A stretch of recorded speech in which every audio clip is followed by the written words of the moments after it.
आप समझिए ज्योतिष क्या है, जैसे कि एक गाय को एक 5 मीटर के खूंटे से आप बांध दो। वो जो 5 मीटर का खूंटा है ना, और वो जो चेन है, वो तो आपका दृढ़ कर्म है जो आप पिछले जन्म से आपकी जीवात्मा कैरी फॉरवर्ड करके लेके आ रही है। लेकिन इस 5 मीटर का जो रेडियस है, इसमें वो गाय सूखे में बैठेगी, गीले में बैठेगी, खड़ी रहेगी कि बैठेगी, तो वो आपके अदृढ़ कर्म है। वो उसको बोलते हैं स्वतंत्र इच्छा शक्ति। आप कोई प्लॉट खरीद रहे हो, आप इतनी ह्यूज इन्वेस्टमेंट लाखों की करोड़ों के प्लॉट में खरीद रहे हो, एक फ्लैट खरीद रहे हो, करोड़ों रुपए का, लाखों रुपए से कम का नहीं होता। क्या ये दिशा जो एंट्रेंस की है या इसका लेआउट है, ये आपकी कुंडली से मैच कर रहा है? सर साउथ ईस्ट है, साउथ ईस्ट कैश का इनफ्लो है। बहुत लोग आते हैं कि पैसा आता है बट रुकता नहीं है। अब वो अग्नि कौन है? अग्नि का स्थान है। वहां पे मैंने जाके देखा कि वहाँ टॉयलेट बना रखा है। अग्नि के स्थान में जल तक और उसमें भी ड्रेनेज को आपने डाल दो, तो पैसा आएगा, वो ड्रेन होता जाएगा, पैसा आएगा, ड्रेन होता जाएगा। जैसे कि वास्तु में साउथ ईस्ट जो जोन है, वहाँ पे मंगल हैज टू बी स्ट्रॉन्ग, तो हनुमान जी को प्लेस करेंगे। अब मंगल का जो नंबर है वो 9 नंबर है, तो अगर आपका मूलांक 18 तारीख को आपका फॉर एग्जाम्पल 27 है, मार्स एनर्जी आपका 27 है। मार्स इज ऑल अबाउट, मंगल का जो तत्व है वो लैंड, भूमि से है। संतान की प्राप्ति देखनी है, संतान का सुख देखना है, तो D7 का चार्ट होता है। प्रॉपर्टी का सुख देखना है तो D4 का चार्ट होता है। मेरे को आपका प्रोफेशनल लाइफ की देखनी है कि हाउ गुड इट इज या what is good for your profession, तो D10 का चार्ट होता है। ऐसे D60 का चार्ट होता है। तो down down down line 2 minute 2 second की भी एक्यूरेसी तक हम उसको डिकोड करते हैं। नमस्कार, welcome to the latest podcast of Chai Ke Saath Dil Ki बात। दोस्तों, इस चाय के साथ दिल की बात में अब तक के आपने एपिसोड्स में देखा, बहुत से एस्ट्रोलॉजर्स और बहुत से अलग सेलिब्रिटीज़ आए जिन्होंने अपने दिल की बातें, they spoke their heart out in this चाय के साथ दिल की बात। आज भी हमारे साथ एक बहुत ही खास शख्सियत मौजूद है इस खास पॉडकास्ट के अंदर।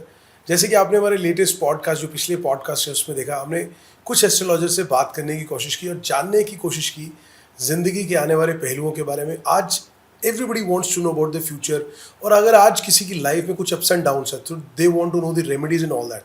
लेकिन रेमेडीज़ के साथ आज हमारे साथ जो खास मेहमान है इस पॉडकास्ट के अंदर, वो साइंटिफिक तरीके से, वैज्ञानिकता से ये प्रमाणित करते हुए कि एस्ट्रोलॉजी किसी की भी ज़िंदगी को कैसे खूबसूरत बना सकती है, उसको जीने की राह दिखा सकती है, और किस तरह से अगर एस्ट्रोलॉजी के सही इनपुट्स लिए जाएं और अपनी ज़िंदगी में अपनाया जाए तो किस तरह से आप अपनी लाइफ को बेहद खूबसूरत बना सकते हैं। We would like to welcome doctor Niti Sharma ji. Doctor Niti Sharma, very warm welcome to Chai Ke Saath Dil Ki Baat. Thank you so much sir. I would like to share few things about doctor Niti Sharma. Doctor Niti Sharma जी एक बहुत ही फेमस एस्ट्रोलॉजर हैं, वास्तु एक्सपर्ट्स हैं और जेम्स एक्सपर्ट हैं। यानी कि अगर हम बात करें तो ऑल एंड ऑल एक कंप्लीट एस्ट्रोलॉजर जिसके पास हर विद्या की जानकारी है, और आपको उस जानकारी के साथ जोड़ते हुए अगर आप इनके इनपुट्स लेना चाहें, एस्ट्रोलॉजी को लेना चाहें, वास्तु को लेकर चाहें, और जेम्स को, जिसकी आज के समय में ज़िंदगी में बहुत ही इंपॉर्टेंस है। सो इन ऑल 3 अगर एस्पेक्ट्स की बात करें, so Neeti Sharma ji is one stop solution for all your queries, for all your जितने भी सवाल आपके अपनी ज़िंदगी को लेकर हैं। तो आज के इस पॉडकास्ट को बिल्कुल मत मिस कीजिएगा।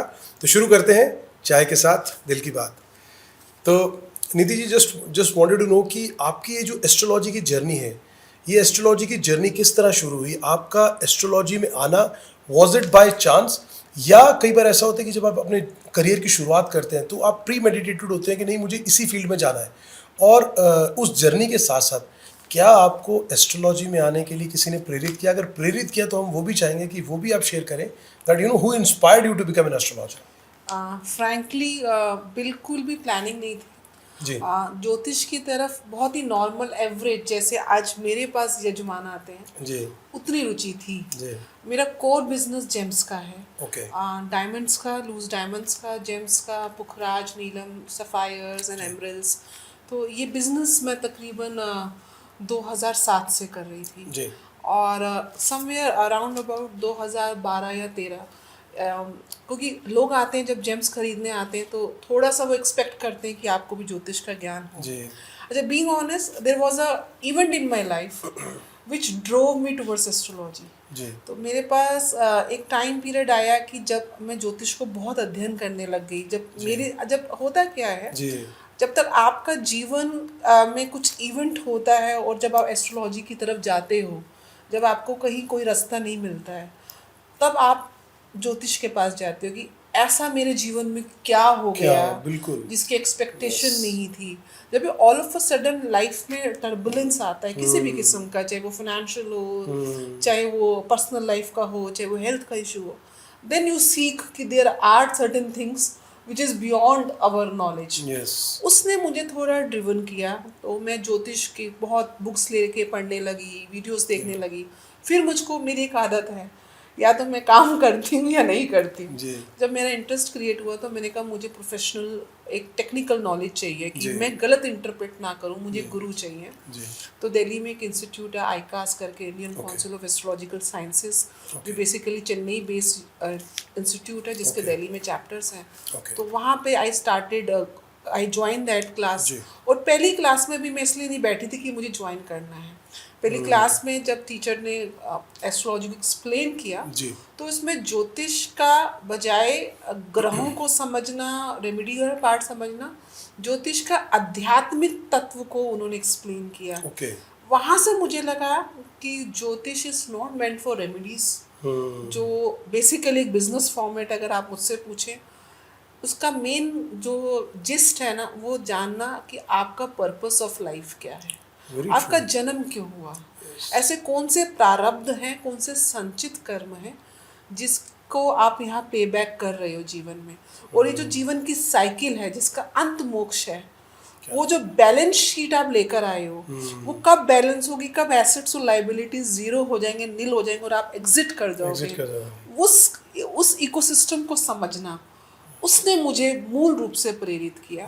और when I get into this, आप मानेंगे नहीं, जब हमने ज्वाइन किया था कुछ 40 या 50 स्टूडेंट्स थे, जी and by the time we finish the course हम 8 स्टूडेंट्स रह गए थे। I top all exams. मेरे कई बार मेरे घर वाले कहते थे इतनी तो पढ़ाई तुमने। I came from a science background, मैंने बीएससी ऑनर्स किया है, फिर मास्टर्स किया कंप्यूटर्स में, उसके बाद GIA जो जेमोलॉजिकल इंस्टीट्यूट ऑफ अमेरिका है, टॉप मोस्ट इंस्टीट्यूट है जेम्स का, उससे मैंने जेमोलॉजी और डायमंड ग्रेजुएशन और ग्रेडिंग करी। उसके बाद ज्योतिष की तरफ रुझान पूर्ण रूप से। एक तो मैं बोलना चाहूँगी, बीइंग अ साइंस स्टूडेंट, बिना लॉजिक के हम लोगों को कोई चीज़ समझ नहीं आती है। पूर्ण रूप से दिस इज बेसिकली वैदिक साइंस, पूर्ण रूप से साइंटिफिक है, पैरेलली ये आध्यात्मिक है। ज्योतिष के जब आप उपाय समझेंगे, ग्रहों को समझेंगे, उनका इम्पैक्ट समझेंगे, तो एक एक चीज़ आध्यात्मिक स्टोरी के फॉर्म में नरेट की गई है। फॉर एन एग्जाम्पल, शनि और सूर्य की युति। सूर्य जो हैं वो आपकी आत्मा के पिता के कारक हैं, शनि कर्म के कारक हैं, और शनि और सूर्य में एनमिटी है, यानी कि आपस में पिता पुत्र के संबंध अच्छे नहीं है। तो आप देखेंगे शनि के हम जितने उपाय बताते हैं सूर्यास्त के बाद very true. In the presence of sun you can't do Shani की रेमेडी। सूर्य पिता हैं और शनि कर्म है। ऐसे जातक जिनके सूर्य और शनि जुड़े हुए हैं, वो पिता के, हालांकि ऐसा होना नहीं चाहिए, लेकिन पिता के साथ उनके रिलेशंस अच्छे नहीं होते हैं, या पिता के साथ जॉइंट बिजनेस करते हैं तो सक्सेसफुल नहीं होते हैं, पिता से दूर जाते हैं तो सक्सेस मिलती है। तो किस प्रकार से एक आध्यात्मिक शनि और सूर्य का रिलेशन और उसका कुंडली में रिलेशन, वो इम्पैक्ट दिखाता है। ऐसे बहुत सी स्टोरीज हैं, बृहस्पति को लेके हैं, शुक्राचार्य फॉर एन एग्जाम्पल, छोटी सी स्टोरी बताऊंगी। ज्योतिष में दूसरा घर और 12वां घर आपकी आई साइट को, आइस को बताता है। शुक्र अगर यहाँ पे पीड़ित हो, शुक्र क्योंकि सूर्य के बहुत पास है, तो सबसे ल्यूमिनस प्लैनेट अगर आप सोलर सिस्टम में अगर आप टेलीस्कोप से देखोगे तो सबसे ज्यादा चमकता हुआ तारा शुक्र है। शुक्राचार्य बलि के, राजा बलि जो दैत्य थे, उनके गुरु माने जाते हैं। तो जब भगवान वामन अवतार करके, क्योंकि बलि बहुत बड़े दानी थे, और वामन अवतार करके आए उनके पास और उनसे तीनों लोग का दान मांगने आए, तो शुक्राचार्य बीइंग द गुरु, वो नहीं चाहते थे कि उनका डिसाइपल सारी चीजें दान में दे दे। तो उन्होंने जब वो संकल्प ले रहे थे, तो संकल्प नॉर्मली एक पात्र से लिया जाता है और जल हाथ में लेके संकल्प लिया जाता है दान के लिए। तो शुक्राचार्य, क्योंकि वो उनके पास काफी विद्याओं का ज्ञान था, तो सूक्ष्म अवतार लेके उस पात्र की नोजल में वो चले गए। अब वो राजा बलि संकल्प लेना चाह रहे हैं, जल बाहर आ नहीं रहा है, तो उन्होंने अपना तीर लिया और उसको उस नोजल में मारा। तो जब नोजल में मारा तो शुक्राचार्य की आंख फूट गई। ओके। ये आध्यात्मिक स्टोरी है। अब अगर शुक्र पीड़ित हो दूसरे और 12वें भाव में, शनि के द्वारा दृष्ट हो, राहु केतु एक्सिस हो, बहुत ज्यादा पीड़ित हो, तो ऐसे जातक को या तो ब्लाइंड होगा या आंखों की प्रॉब्लम होगी। तो आप समझ रहे हैं कैसे एक आध्यात्मिक स्टोरी और उस प्लैनेट का इफेक्ट आपकी लाइफ को किस तरह ऐसे बहुत plenty of examples are there. Jupiter, चंद्रमा और मरकुरी, उनके जो हैं, बुध जो हैं वो इलिजिमेट चाइल्ड हैं, तो चंद्रमा और मरकुरी का जब भी कॉम्बिनेशन होता है तो ऐसे लोगों को धोखा बहुत मिलता है। तो ऐसे छोटे छोटे आप डेलिग्नेशन कैसे कर रहे हो, आप डिकोड कैसे कर रहे हो कुंडली को, प्लैनेट्स को, वो कहीं ना कहीं आध्यात्मिक स्टोरी वहाँ जोड़ी जाती है। साइंटिफिक रीजन भी है। आप देखिए सोलर सिस्टम है हमारे, अगर आप प्राचीन से प्राचीन मंदिर 5000 पुराने मंदिर में भी चले जाएंगे तो आपको सूर्य सेंटर में मिलेंगे और बाकी नवग्रह आसपास मिलेंगे। बिल्कुल। जबकि इस्लामिक बुक में तो बोला जाता था कि जो है सूर्य पृथ्वी के इर्द गिर्द चक्कर लगाते हैं। या हम अगर भूगोल बोलते हैं कि भूमि गोल है, यानी कि हमारा तत्व जानता था कि भूमि गोल है। नासा की एग्जिस्टेंस हुई 70 से 80 साल पहले, लेकिन हमारा पंचांग सालों से जानता था कि कब ग्रहण लग रहा है, कौन सी राशि में लग रहा है, कौन से नक्षत्र में लग रहा है, कब सूर्य अस्त हो रहा है, कब गुरु अस्त हो रहा है, कब वक्री हो रहा है। तो ये जो साइंस है ये वैदिक काल से चली आ रही है। भृगुनंदिनाड़ी, गर्ग संहिता, सूर्य संहिता, रावण संहिता। रावण अपने आप में प्रखंड ब्राह्मण थे, ज्योतिष का बहुत ज्ञान रखते थे। जब मेघनाथ का जन्म हुआ तो वो जानते थे कि लाभ भाव कौन सा है, तो सारे ग्रहों को उन्होंने कैदी बना लिया था। और कैसे भगवान जब शनि को हनुमान जी जब गए थे लंका में, उनको कैद से निकाला। और अब यहाँ पे एक और स्टोरी आती है कि तभी अगर आपको उसका शनि पीड़ित हो तो हनुमान जी की उपासना से आपकी शनि की पीड़ा शांत होती है। तो आप देख रहे हैं कैसे अध्यात्म को और साइंस को जोड़ा गया। और प्रत्यक्ष रूप से हम सूर्य और चंद्रमा को देखते हैं। यद्यपि सूर्य स्टार है, सूर्य प्लैनेट नहीं है, और चंद्रमा भी सैटेलाइट है पृथ्वी का, प्लैनेट नहीं है।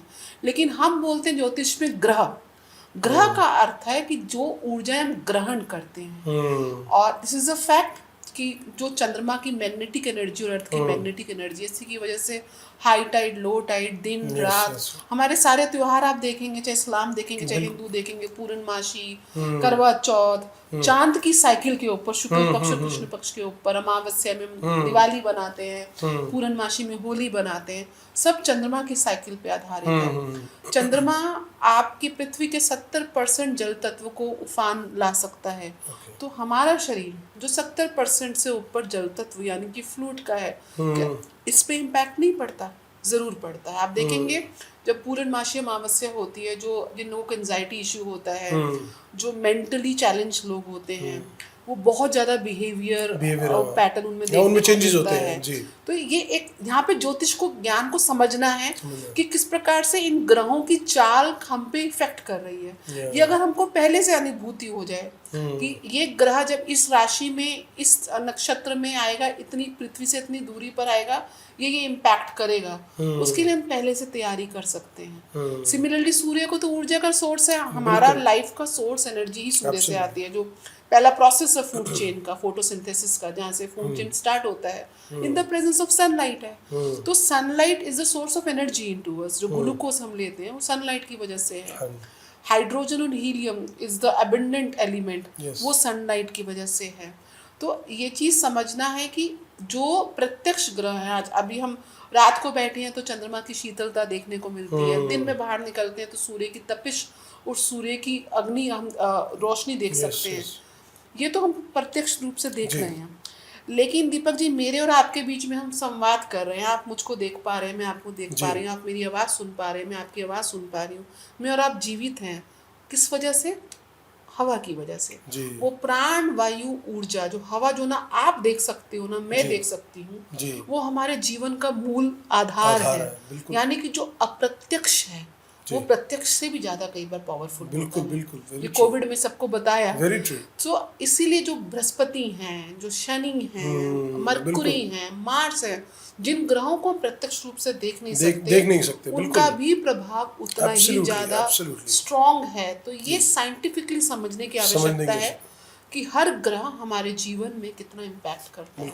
निधि जी, जिस ब्यूटीफुली आपने डिस्क्राइब किया, I think lot of people like me and lot of people who are watching who will be watching your podcast also, उनको ये समझने में इस बात से मदद मिलेगी कि अध्यात्म का, एस्ट्रोलॉजी एक अध्यात्म की ही विधि है। और सबसे बड़ी बात कि साइंटिफिकली, अगर आप इसको साइंटिफिकली प्रूव करना है तो उसके पीछे लॉजिक क्या है, बिकॉज ये कोई अंधविश्वास नहीं है जिसके पीछे आप अंधविश्वास की तरह किसी ने कुछ बोला और उसको फॉलो करें। तो साइंटिफिकली चीज़ों को अगर अंडरस्टैंड करके करें तो मुझे लगता है कि लोगों की भी जो क्लैरिटी ऑफ थॉट है एस्ट्रोलॉजी को लेकर, मुझे लगता है उनको भी इसमें मिलता है। And they'll be more wise deciding with whom to contact and whom not to contact for their future remedies and all that. So it's a very very very important point। नीति जी जैसे एस्ट्रोलॉजी के अंदर 3-4 अलग अलग विद्याएं हैं। अगर हम बात करें तो सिर्फ एक एस्ट्रोलॉजी की बात करें, फिर हम एक वास्तुशास्त्र है जो वास्तु के हिसाब से जीवन की दिशा और दशा को बता सकता है, फिर न्यूमरोलॉजिस्ट है, अंक गणित है कि जिसमें अंकों के आधार पर, फिर जैसे आप जेम्स का काम करती हैं तो जेम्स भी हैं जो जीवन के लिए बहुत सी चीज़ों को निर्धारित करते हैं, आपके बेहतर समय के लिए और आपको गाइड किया जा सकता है। तो ये जो तीनों चारों विद्याएं हैं ये किस तरह से एक दूसरे से अलग है, और महत्वपूर्ण बात है कि कौन कौन सी विद्या किस तरह से लोगों की ज़िंदगी में पॉजिटिव चीज़ें पॉजिटिवली गाइड कर सकती है। आपने स्कूल में प्राइमरी एजुकेशन पढ़ी होगी जी, तो एक 7th-8th स्टैंडर्ड तक आपके पास कॉमन सब्जेक्ट होता है साइंस का। एब्सोल्युटली। फिर आप 11th-12th में जाके आप सब्जेक्ट की स्ट्रीम पकड़ते हो, बिल्कुल। फिर आप ग्रेजुएशन करते हो तो आप फिर उस सब्जेक्ट का कोई एक पार्ट, मतलब अगर आपने साइंस जिसमें आपने मास्टरी कर ली, फिजिक्स करोगे, केमिस्ट्री करोगे, बायो करोगे। अभी आपने फिजिक्स कर लिया, मास्टरी कर ली, एमएससी कर ली, अब आपका पीएचडी करने का, तो आप फिजिक्स में बोलोगे मुझे सेमीकंडक्टर एंड डिवाइसेस में पीएचडी करनी है, उसमें भी सेमीकंडक्टर डिवाइसेस में से कोई एक टॉपिक उठाओगे। बेस सबका एक है, बेस वेद है, vedic Vedas are the base for each and everything. हम वेदों में इन्हीं प्लैनेट्स को स्टडी करके ज्योतिष वेदांग के 6 अंगों में से एक अंग है। ज्योतिष का मतलब है, ज्योति का मतलब लाइट, ईश मतलब ईश्वर। वो एक डिवाइन लाइट जिसके माध्यम से मैं इस दीवार के पीछे क्या है देख सकती हूँ, मैं देख सकती हूँ, चेंज नहीं कर सकती। मैं मतलब ये जीवात्मा जो प्रारब्ध लेकर पिछले जन्मों से आई है, मैं इस पिता के वीर्य से, इस माँ के गर्भ से, भारत देश के इस हिस्से में, इस लैटिट्यूड और लैंगिट्यूड में मैं जन्म लूंगी। ये मेरा पूर्व प्रारब्ध डिसाइड करता है, मेरे पिछले जन्म के संचित कर्म, मेरी जीवात्मा जो है। तो ये इसमें हम बोलते हैं ऋणाणु बंधन, एक शब्द आता है। आपको कुछ बंधनों के ऋण देने हैं, कुछ के लेने हैं। बिल्कुल। फिर एक कर्म है दृढ़ कर्म, जिनको आप चेंज नहीं कर सकते। मैं अपने पिता को नहीं चेंज कर सकती, मैं अपनी माँ को नहीं चेंज कर सकती, मैं जिस घर में जन्म लिया वो मेरे हाथ में नहीं है। ये मेरे भाई बन के जन्म लेंगे, ये मेरे पति रहेंगे, ये मेरी बहन रहेंगी, हम चेंज नहीं कर सकते। बिल्कुल। फिर कुछ कर्म होते हैं अदृढ़ कर्म, जिनको आप चेंज कर सकते हो। आप समझिए ज्योतिष क्या है, जैसे कि एक गाय को एक 5 मीटर के खूंटे से आप बांध दो, वो जो 5 मीटर का खूंटा है ना, और वो जो चेन है, वो तो आपका दृढ़ कर्म है जो आप पिछले जन्म से आपकी जीवात्मा कैरी फॉरवर्ड करके लेके आ रही है। लेकिन इस 5 मीटर का जो रेडियस है, इसमें वो गाय सूखे में बैठेगी, गीले में बैठेगी, खड़ी रहेगी कि बैठेगी, तो वो आपके अदृढ़ कर्म है, वो उसको बोलते हैं स्वतंत्र इच्छा शक्ति। तो ज्योतिष is a combination of your दृढ़ कर्म, संचित कर्म, जो आप फिक्स हैं, जिसको आप डेस्टिनी कह लो, कुछ कह लो। हालांकि मैं कहती हूँ डेस्टिनी अपने हाथ में है, क्योंकि पूर्व जन्म में भी कर्म आप ही ने करे थे, जिसके आधार पे आपको ये जन्म और ये पिता, ये माता, ये स्थिति मिली। और इस जन्म के आधार पे जो आप कर्म करेंगे वो आपके कहीं ना कहीं yourself is the destiny maker. तो it's half destiny, half free will, आपकी स्वतंत्र इच्छा शक्ति। तो क्या आप अपने प्लैनेट्स को चेंज कर सकते हो? सही दिशा आएगी, अगर वो आपके प्रारब्ध में लिखा होगा चेंज करना, तो निश्चित रूप से कर सकते हो। लेकिन अगर आपको आपकी मृत्यु आनी है देखिए हम लोगों ने जन्म लिया, हम सबने एक दिन जाना है, ये अटल सत्य है। सिर्फ इतना है कि हमारी एक्सपायरी डेट हमारी बॉडी पे चिपकी नहीं हुई है, जैसे मेडिसिन पे लिखी रहती है। एक्सपायर हम सबने होना है, बिल्कुल और हमने नहीं होना, इस देह ने होना है। हम बोले तो जीवात्मा तो कभी एक्सपायर करती नहीं है, वो ऊर्जा तत्व तो एक्सपायर करती नहीं है, लेकिन वो आपकी वो जो जर्नी है, उस जर्नी का जो चार्ज है, सारथी आप खुद हो।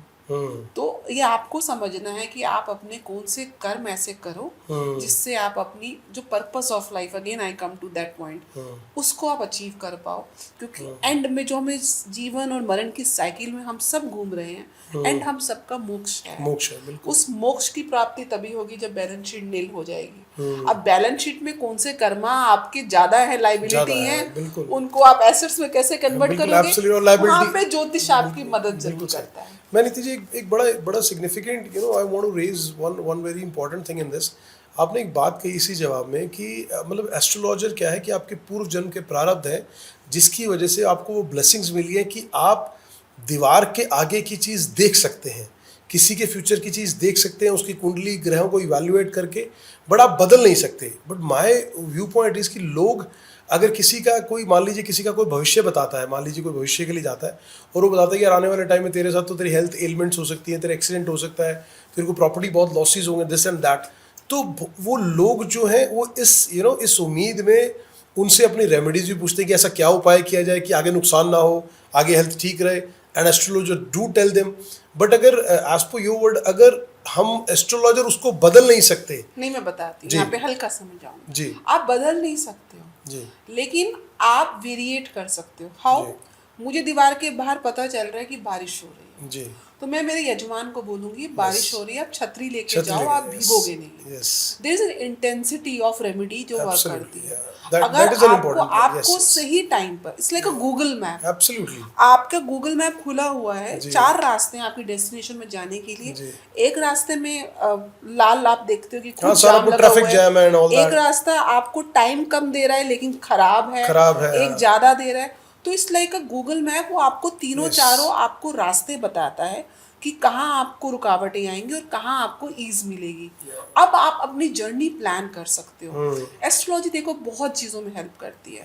फॉर एन एग्जाम्पल, आप स्टूडेंट हो, आपको कौन सी स्ट्रीम इज गुड फॉर, एक तो आपकी गट फीलिंग है, आपकी यू नो योरसेल्फ कि you are good in this subject. Absolutely, एक हर इंसान की होती है, लेकिन स्टिल कई बार ऐसा होता है। I myself, I did masters in computer application. मुझे तो सॉफ्टवेयर इंजीनियर हो जाना चाहिए था, लेकिन मैं यहाँ पे ज्योतिष के रूप में बैठी। नियति में कुछ और लिखा था, नियति में कुछ और। जब मैंने अपना चार्ट देखा तो मुझे दिखा कि भाई I am meant for this. यही अगर मुझे पता होता, ऐसा नहीं है I would have done master of computers at that point of time, लेकिन मैं बहुत जल्दी ज्योतिष पढ़ना चालू कर देती शायद। तो ज्योतिष is like a guiding force. आपको कौन सा स्ट्रीम यूज करना है। मान लो आपकी शादी की एज है, आपके पेरेंट्स और आप पूरी जान लगा रहे हो शादी के लिए, हो नहीं रही है, मंगल दोष की वजह से कई बार डिले होता है। आपको कोई ज्योतिष बता देगा कि हाँ ये फेज है जहाँ पे आपको देखना चाहिए, तो आप अपनी उस फेज को यूटिलाइज करोगे, और जो फेज में आपको रिजल्ट नहीं मिलेगा उस फेज में आप वेस्ट नहीं करोगे एनर्जी, क्योंकि नहीं तो नेगेटिविटी आती है। मेरे पास ऐसे बहुत लोग आते हैं जिनका कॉन्फिडेंस ही लूज हो जाता है, क्योंकि वो गलत ज्योतिष की दशाओं के हिसाब से गलत समय में प्रयास कर रहे हैं। बिजनेस को आपको करना है, आपको और मुझको कोई पार्टनरशिप में काम करना है, तो मैं आपकी कुंडली देखूंगी कि क्या we can be a good partner, हमारी ये पार्टनरशिप लंबी चलेगी। वास्तु हम करते हैं, आप कोई प्लॉट खरीद रहे हो, आप इतनी ह्यूज इन्वेस्टमेंट लाखों की करोड़ों के प्लॉट में खरीद रहे हो, एक फ्लैट खरीद रहे हो, करोड़ों रुपए का, लाखों रुपए से कम का नहीं होता। क्या ये दिशा जो एंट्रेंस की है या इसका लेआउट है, ये आपकी कुंडली से मैच कर रहा है? बहुत लोग बोलते हैं south facing flat is not good, but ऐसा नहीं है।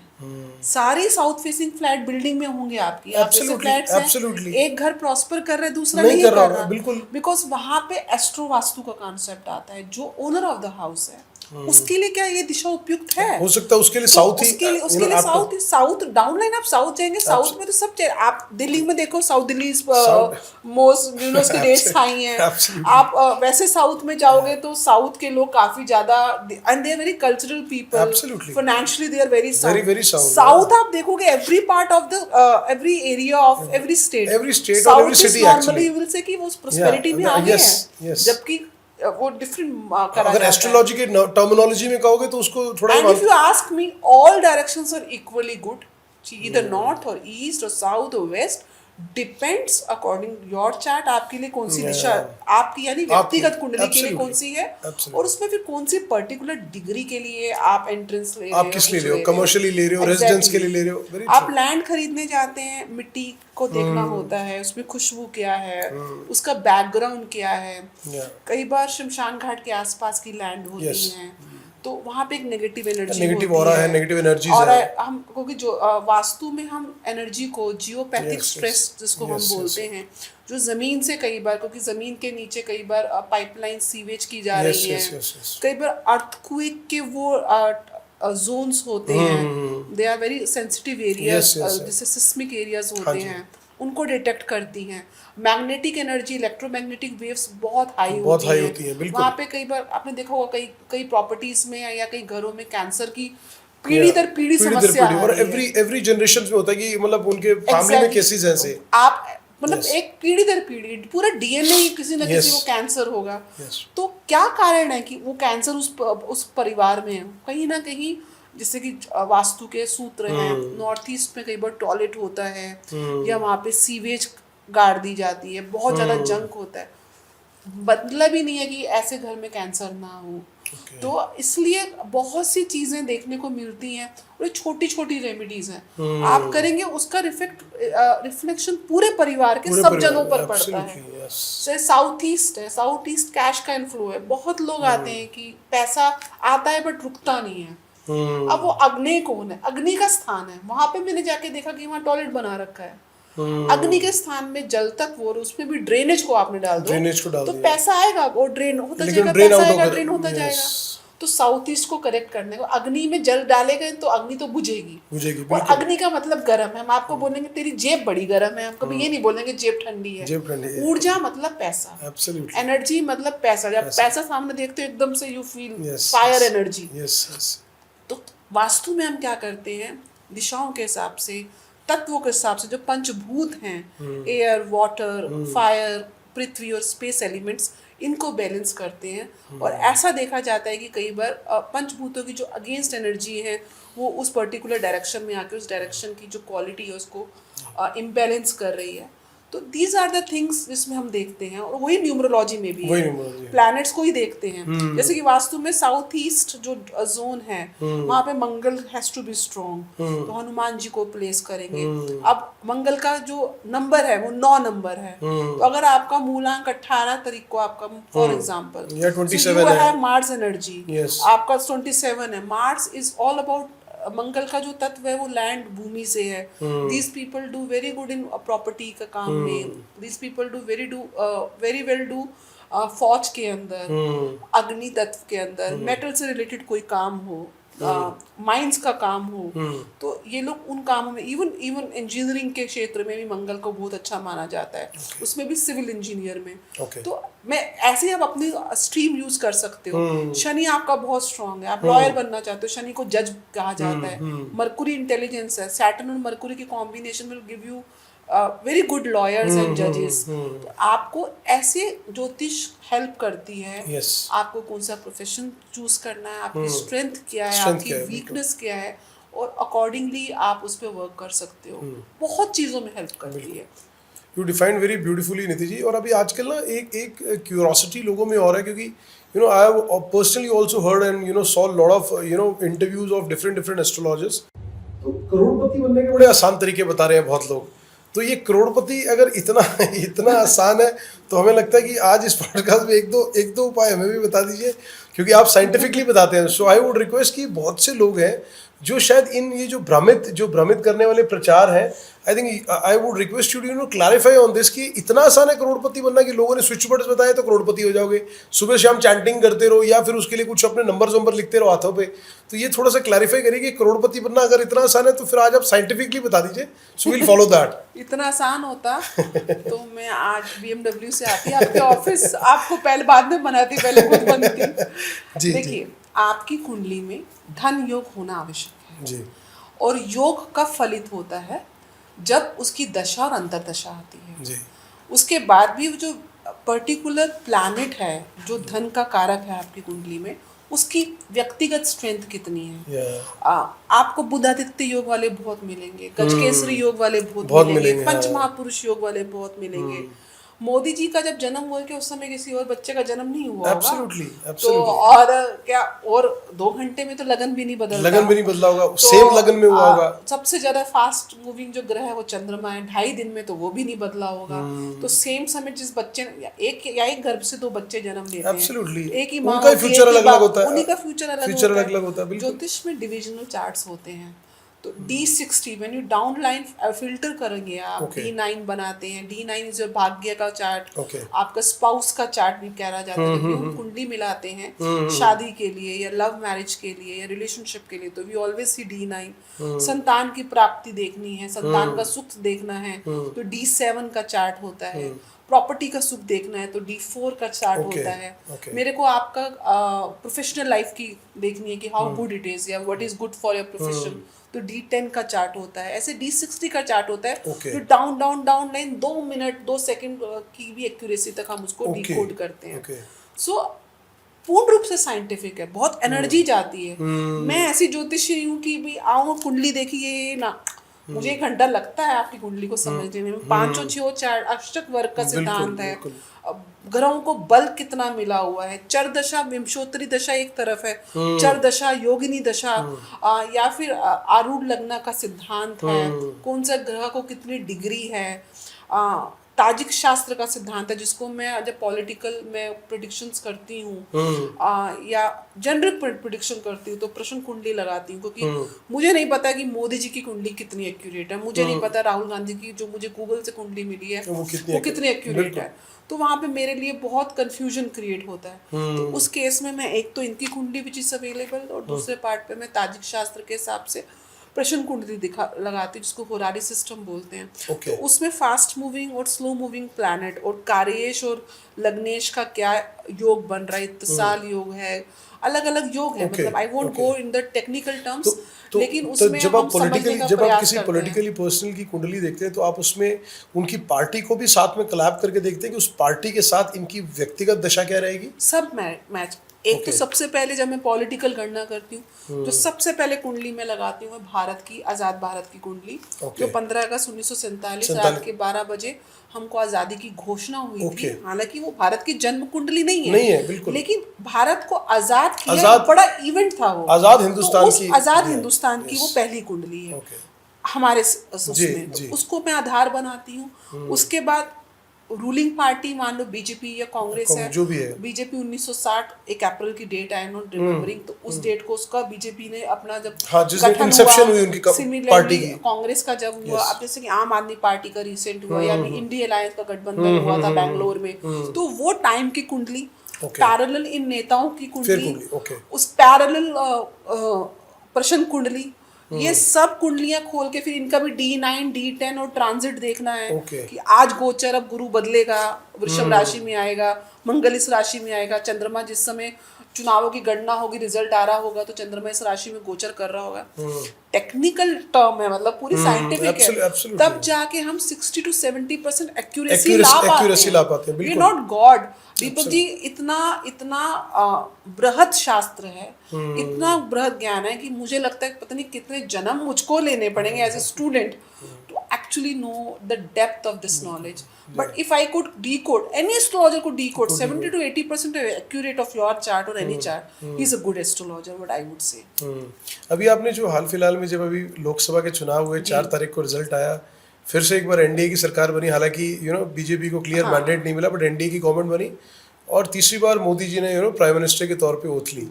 तो आपने उस दौरान भी कई प्रेडिक्शंस की थी और काफ़ी हद तक आपकी जो प्रेडिक्शंस है वो सही निकली, आपकी प्रेडिक्शंस जो है वो सही निकल गया। मैं चाहूंगा कि वो प्रेडिक्शंस क्या थी एक बार हमारे व्यूअर्स के साथ भी जो आपने। मैं आपको आई कैन शो 2022 में I can say the channel name.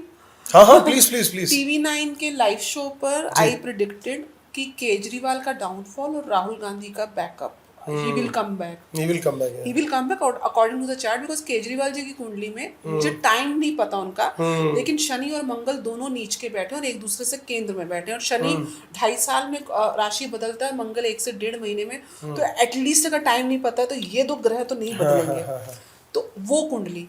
दूसरी तरफ मोदी जी तीसरी बार 101% शपथ लेंगे, क्योंकि मोदी जी की कुंडली में प्लस भारत की भी जो कुंडली आ रही थी उसमें भी चंद्रमा शुक्र की अंतरदशा और महादशा थी, और मोदी जी की खुद की कुंडली में मंगल की महादशा जो उनके लग्नेश है, और उसमें चंद्रमा सैटर्न की अंतरदशा चल रही है। सैटर्न उनके 10th हाउस में बैठे हुए हैं, तो लग्नेश की दशा, और लग्नेश उनका रूचक नाम का पंच महापुरुष योग बना रहा है, साथ में नीच भंग राजयोग हो रहा है, चंद्रमा भाग्येश के साथ बैठे हैं। मोदी जी की कुंडली तो स्पेक्टेकुलर कुंडली है, if you ask me as an astrologer, research करने वाली कुंडली है। उनके 9 में से 7 ग्रह 0 डिग्री पर हैं। 0 डिग्री में कहा जाता है ग्रह या तो मृत अवस्था में होता है या फिर बाल अवस्था में होता है। उसके बावजूद एक इंसान 0 डिग्री के ग्रह लेके इतनी पीक पे पहुंचा हुआ, is a world leader right now. अब उनकी जर्नी देखो तो देयर इज अ सिद्धांत कि 0 डिग्री के ग्रह डेट में लेट देता है लाइफ में, लेकिन एक्सेप्शनल गेन देता है। ऐसे ही अपने अमेरिका के जो पूर्व राष्ट्रपति थे उनकी कुंडली में भी ऐसे था कि 4 या 5 ग्रह 0 डिग्री के थे। तो बहुत से सिद्धांत है ज्योतिष में। तो मैंने जो प्रिडिक्शन करी थी, मैंने ममता बनर्जी के लिए भी रिसेंटली किया था कि she has a very strong कुंडली, वन ऑफ द टॉप 5 मतलब पॉलिटिशियंस की अगर मैं कुंडली लगाऊं, ममता जी की कुंडली अगर आप मुझसे व्यक्तिगत पूछेंगे मोदी जी से भी अच्छी है, क्योंकि आप देखो अकेली महिला चीफ मिनिस्टर है पूरे देश के अंदर, और किस तरीके से बंगाल में इतना सब होने के बाद भी नोबडी कैन टच है। She is going through, she has उच्च का गुरु, और जो कि हंस नाम का पंच महापुरुष योग बनाते हैं, और उच्च के शनि जो शश नाम का पंच महापुरुष योग बनाते हैं, और दोनों की दशाएं अंतरदशाएं चल रही हैं। हला ही नहीं सकते थे ममता बनर्जी एज पर हर कुंडली। मैंने हेमा मालिनी जी की कुंडली पे प्रिडिक्शन करी, मैंने अखिलेश जी की जो वाइफ हैं डिम्पल यादव जी के लिए करी। 2 प्रिडिक्शंस मेरी, मैं ये कह सकती हूँ, मैंने ये भी बोला था कि 100 का आंकड़ा राहुल गांधी जी कांग्रेस छुएगी, और ये भी एक प्रिडिक्शन मेरी ये जरूर थी, क्योंकि देखो नंबर करना is again very technical term, और हमने आज तक नहीं पढ़ा है।